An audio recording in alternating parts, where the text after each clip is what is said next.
Hello, everyone, and welcome to the very first episode of our brand new podcast, PETA Goats and Karpathos. Today's episode is called the Turquoise Water Review. In this episode, we will be diving into the details of one of Greece's beautiful islands, Karpathos. I'm Alexa Volpe, one of your hosts here on the podcast, and beside me I have my co-hosts Landon Wetzel and Luca Jaffe. How are you both doing today? I'm doing pretty well, Alexa. I'm fired up for the Super Bowl, and I am ready to dive into the details of paradise. For sure, it's a perfect day to talk about Karpathos, our favorite island with turquoise waters and all the beauty it has to offer the world. Agreed. Today's episode is all about Karpathos, the beautiful Greek island with some of the clearest, most stunning waters you'll ever see. In today's episode, we'll chat about everything from the island's geography, climate, local life, and how these topics connect to the environment. And we'll also take a closer look at why the island's so special, from its coastal landscapes to the aquatic life and the rich traditional culture. So let's get right into it. Landon, why don't you start us off and tell our listeners about the geography and climate of Karpathos? Thanks, Alexa. Of course, let's jump right into it. Karpathos is located on the southern side of the Aegean Sea, sitting right between Rhodes and Crete. The island is the second largest island in the Dodecanean region, measuring 125 miles long. It's small, but packed with so much natural beauty. The coast is lined with rocky outcrops, sheltered coves, and beautiful beaches you would not believe. Speaking of which, we have to mention the famous Saria Islet. It's a mountainous islet just off of Karpathos with its beautiful beaches and clear turquoise waters. It really gives you that wow feeling when you see it in person. It's like stepping into a photo. I mean, come on. You can't forget about the Cove of Poseidon either. That's a big one for the history of the island. People come from all over to visit this cave. It's dedicated to the ancient god of the sea, Poseidon. It's one of the island's natural wonders. That's right. Karpathos is truly rich in culture, and it also gives a diverse range of aquatic and terrestrial ecosystems.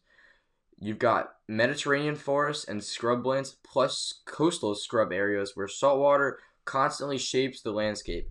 And let's not forget about the wildlife. The Mediterranean waters off Karpathos are filled with life. You've got groupers, octopuses, dolphins, and even sea turtles making their homes there. If you're into scuba diving or snorkeling, this island is perfect for you. I've heard the shallow waters near the marshes are incredible, especially for bird watchers. The wetlands are full of biodiversity, and they're especially important for migrating birds. Absolutely. And while the island is rich in natural beauty, its climate plays a big role in all of this. The weather is mostly mild, but there is definitely a contrast between the seasons. You can expect mild winters where temperatures range between 53 degrees Fahrenheit and 63 degrees Fahrenheit, which is ideal if you're not a fan of snow. And the best part is, it only rains enough to keep the plants healthy and green. Then, of course, we have the Mediterranean spring and fall with ideal temperatures ranging from 55 degrees Fahrenheit to 75 degrees Fahrenheit. It's the perfect time to visit the island if you want to avoid the intense heat in the summer, but still want to enjoy outdoor activities on the island. But summer is when the magic truly happens. It gets warm. I mean really warm. But it's also when the island shows off the most. The temperatures can hit around 85 degrees Fahrenheit, but the breeze from the sea keeps it comfortable enough to enjoy the beaches. And those turquoise waters are, of course, the sight to see. You know, when we talk about Karpathos, it's hard not to mention the culture and life on the island. It's a huge part of what makes it so special. The local lifestyle is so relaxed, and it really feels like people are connected to the land and the sea.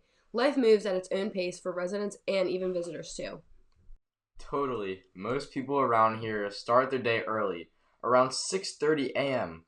They've got their routines and work life, whether it's tending to the fields or fishing. A typical breakfast usually includes something simple but delicious, like bread with olive oil and cheese, or Greek yogurt with honey. You can't go wrong with either of the options. Sounds great. And let's not forget lunch. Locals love to have their lunch around midday. This is time when the island typically gets quiet. Dishes like moussaka, souvlaki, and fresh fish are commonly served, and everything's made from local seasonal ingredients. And then, of course, in the evening, people head out for dinner at one of the local tavernas or outdoor cafes. It's a social time on the island. Mies and grilled meat are the usual. There's nothing like enjoying a meal with fresh seafood while watching the sunset over the water. Oh yeah. Now let's talk a little bit about the economy. Karpathos is slightly different from more of the commercialized islands. It's got that laid-back, laissez-faire traditional vibe Tourism is definitely a big part of the economy, but agriculture and fishing is just as important. The island grows a lot of fruits and vegetables like figs, grapes, and olives. And let's not forget about the goats and sheep, which are essential for cheese production and wool. While tourism brings in the majority of revenue, it also creates jobs. There are plenty of hotels and villas for visitors, and the constant increase of people keeps the economy strong in a more sustainable way. But with any popular tourist destination, there are challenges. During peak tourist season, the island can get overcrowded. This can lead to things like waste management issues and even coastal erosion from high foot traffic on the beaches. There needs to be a balance between welcoming visitors and preserving the natural beauty of the island. True that, Luca.